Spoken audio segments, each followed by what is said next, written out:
So we're continuing on Shulchan Aruch Orach Chaim, Siman Resh-Tet, Hilchot Shabbat, up to Seif Bet, Daf Lamed, Amud Bet of the regular prints of Mishna Berura. Hanotnim avanim velevenim saviv hakdera. Again, this is continuing the halachot of hatmana in regards to Hilchot Muktzeh. If you have your insulation for your pot from Friday with stones, you made a wall of bricks, of stones, whatever, around your pot. Sarich sheyhadem lekach leolam. In order to be able to take them off, these stones from the top of the pot, you need to have them designated forever, because a piece of stone is muktzeh machamat gufo, is one of the highest level, the most severe levels of muktzeh. It's a nothing, it's not a kli. In order to be able to move it, you need to turn it into a kli to be able to move it. How do you turn a piece of a stone or a rock or a brick to a kli? You designate it forever, not just one time use. This is going to be my set of stones that I use for insulation of my pot and if Erev Shabbat. Then they're no longer a mukt. For instance, many people use this to have a piece of rock that they use for leaving the door open, right? For getting some draft, some breeze inside the house, and that's what they use. And a piece of stone or a rock or a brick, that's muktzeh. But if you designate from before Shabbat, you say, this is going to be my piece of stone for holding the door open, then it's no longer muktzeh, it's a kli, and it's mutar. Excuse me. So that, says the Shulchan Aruch, will do the job. So long as you have not designated them for doing the insulation of food from Friday, it's not important. You use it now, you throw it after Shabbat, and you're good to go. And therefore it's muktzeh. It's not mutar to move them around. You put them away, you keep them separately. These are the rocks that you use for insulation. That would be mutar. Seif Gimal.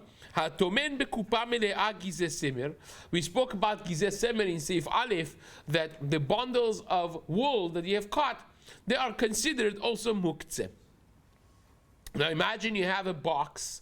You put your pot inside, and around its surrounding is packed with gizeh semer to insulate the pot's level of heat.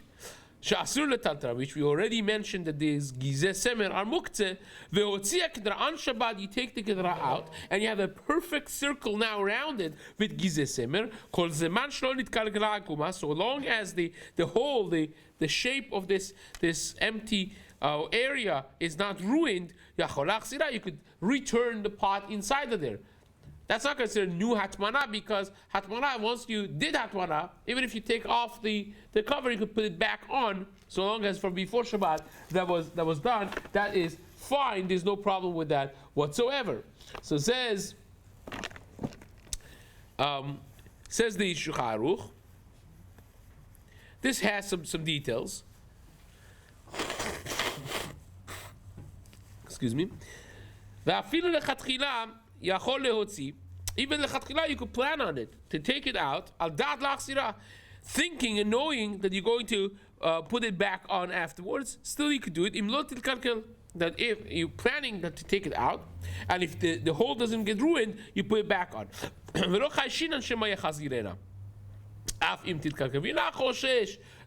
to take it out, and then the hole is going to be ruined, and you're going to return it back. That's the whole thing, is after all just muktzeh. Muktzeh is the Rabbanan, and it's a gezerah by itself. We don't do a gezerah on top of a gezerah, says the Kaf HaChaim. It's a gezerah like gezerah, therefore it will be mutar. So says the Shulchan Aruch, but if you did get ruined, you took the pot out and the whole thing came crumbling down, the hole is no longer intact, then of course you cannot return it back. V'yesh omrim,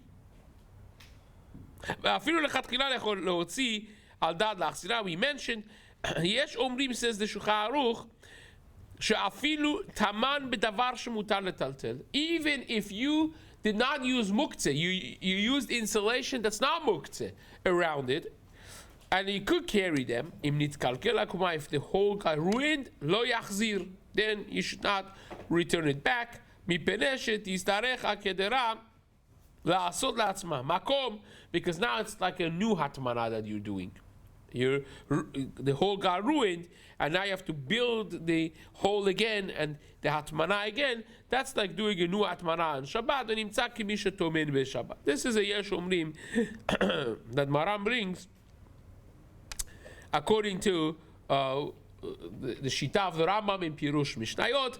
Maran himself in Siman Reshnun Zayin Seif Dalit seems to not say that, and this is a stira that Rabbi Akiva Eiger asks. The Rashash in Masechet Shabbat Daf Nun Amud Bet asks this question and answers it. But nevertheless, Maran is more mekel in this. Seif Dalit Taman bedavar she'eno nital ve'kisa pia bedavar anital. If you used items that are muktzeh for insulating the walls of the pot, but the lid of the pot, on top you used items that are not muktzeh, you could use them. So chazaku baruch, that's amazing, right? Megalaki, so you could move away the items that are on top of the lid because those are not muktzeh. And then you hold on to the sides and you pull it up, and that's ochez bekedrau motzia, which would be, the best way to go about it. Taman vekisa b'davar she'eno nital. If you used the entire insulation from muktzeh, the pot completely is insulated on the walls, around the walls, and on the top, buried completely in muktzeh. In miktzata kedra megula, if a little bit of it at least is open, it's not covered, the top of the handles coming out, then you could take those places and pull it back, pull the whole thing up, even though that the muktzeh now is going to fall off. That's not carrying muktzeh, it's tiltul min atzad, as we had in Seif Aleph. That would be mutar, there's no problem. But at the same time, says the Shulchan Aruch, ve'im lav eno notel. If the entire thing is buried in, then you can't move around the muktzeh to get to it. That would be asur. Unless you could poke something in to, let's imagine if the thing would be out of wood or so on, you could pull it in, or you could poke something inside the handles without moving any of the muktzeh and pull it up. That would still be an idea, but if it's unreachable and out of your reach, then it will be muktzeh, and you can't really handle, you cannot take that pot out on Shabbat to use. Yom Tov shchal liyot be'erev Shabbat. If Friday happens to be Yom Tov, now there's no problem of doing hatmana on Yom Tov for Shabbat. Now we started Seif Bet saying that you could build this avanim around a wall, an insulation wall around it, so long as you are meyahed, you designate these stones, these bricks for insulation, right? They're no longer muktzeh. Fine. So let's say you did that. But there's another additional problem on Yom Tov. Yom Tov, you cannot do binyan ara. You cannot build something, even if it's a temporary structure. It's asur on Yom Tov. So there are those who say, well, you cannot build that wall of insulation, hatmana, if Friday happens to be Yom Tov, because teve kemo binyan. It's like a temporary binyan. V'yesh matirin, right? And there are those who allow this. Maran, of course, yesh v'yesh halacha ki yesh batra. Maran is lenient in this psak. This the Tur brings in the name of Rabbeinu Binyamin. But the reason the Mishna Berura explains is because for Kavod Shabbat they were not mahmir. For Kavod Shabbat they allowed this. So therefore, even on Yom Tov, those lenient opinions believe that even though that you're doing a binyan arai, a temporary structure you're building, and normally speaking that would be asur, but for kavod Shabbat of having hot food to allow this insulation to go, it would be mutar. Fine. Seif Zayin, Maran writes, Tanur shmanichin bo ahamin vesotmin piv bedaf. When you have a oven, we spoke about this a lot, that the ovens that they had, sometimes they would close the opening of it and they would smear the opening and seal it with clay, with whatever they had, sid, different items that they use to seal it off. The question is, can you break that seal on Shabbat? Is that considered stira, that you're destroying? Normally speaking, binyan v'stira is asur on Shabbat. Says the Shulchan Aruch, if you have this seal, you could break the seal on Shabbat, no problem. Mutar listorota, stima, kedei lehotzia chamin. You want to take the food out, there's no problem with breaking the seal and destroying it. And then afterwards you could close it. You can't seal it, but you could close it afterwards. But if he has, red coals, hot coals inside, then you could only do this al yedei eno Yehudi, through a goy. Why is that? Because through the Jew, if you close it, what happens? What happens is the oxygen is blocked from the gechalim, right? The oxygen level diminishes inside there, and some of the coals get turned off. Turning off coals on Shabbat is asur for a Jew. You can't tell anything that's asur for you to go to do. You're not telling him to turn off the gechalim. If you would, that would be asur. You're just telling him, close the oven for me. What happens that some gechalim would turn off, that would be a psik reshe. And a psik reshe we discussed before would be mutar. If you tell a goy to take your talit that you left in the car out of the car, or the food that you left into the fridge out of the fridge, even though that the light goes on when you open the door of the car or the fridge, it's mutar because the goy doesn't have kavanah for that. He doesn't care. It's a byproduct that's inevitable.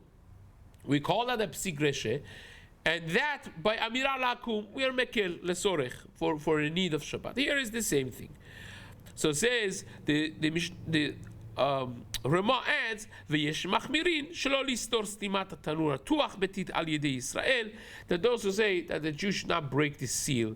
To begin with, if you could do it through a goy, v'chen im efshar la'asoto al yedei Yisrael katan, even if you could do it through a minor, even if you don't have a goy, but you have a minor that could do it, that also would be better than doing it through a Israel that's gadol, that an adult. Again, this Ramah goes on for the next shiur. Be'ezrat Hashem, we will be continuing, and we will complete this in the days to come. Zaku Baruch.